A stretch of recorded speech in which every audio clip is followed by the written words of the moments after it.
السلام علیکم ورحمۃ اللہ وبرکاتہ۔ بسم اللہ الرحمن الرحیم۔ اے نبی، لوگ آپ سے حرمت والے مہینے کے بارے میں پوچھتے ہیں کہ اس میں لڑائی کیسی ہے۔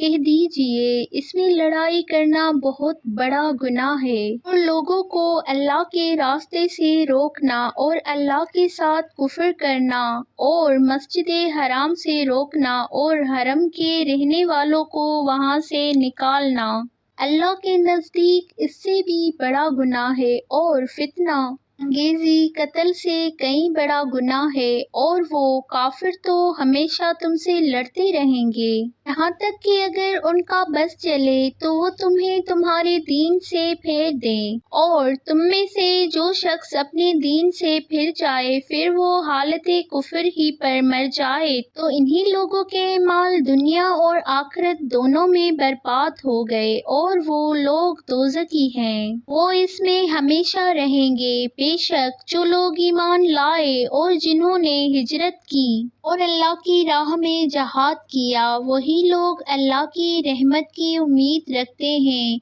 اور اللہ بہت بخشنے والا بہت رحم کرنے والا ہے۔ اے نبی، لوگ آپ سے شراب اور جوئے کے بارے میں سوال کرتے ہیں، کہہ دیجئے ان دونوں میں بڑا گناہ ہے اور لوگوں کے لیے کچھ فائدہ بھی ہے، اور ان دونوں کا گناہ ان کے فائدے سے بہت بڑا ہے۔ اور وہ آپ سے پوچھتے ہیں کیا خرچ کریں، کہہ دیجئے جو ضرورت سے زائد ہو۔ اللہ تمہارے لیے اپنے احکام اسی طرح بیان کرتا ہے تاکہ تم غور و فکر کرو دنیا اور آخرت کے بابت۔ اور لوگ آپ سے یتیموں کے بابت پوچھتے ہیں، کہہ دیجئے ان کی اصلاح کرنا ان کے لیے بہت بہتر ہے، اور اگر تم اپنا اور ان کا خرچ اور رہن سہن اکٹھا رکھو تو وہ تمہارے بھائی ہی ہیں، اور اللہ جانتا ہے کہ فساد کرنے والا کون ہے اور اصلاح کرنے والا کون۔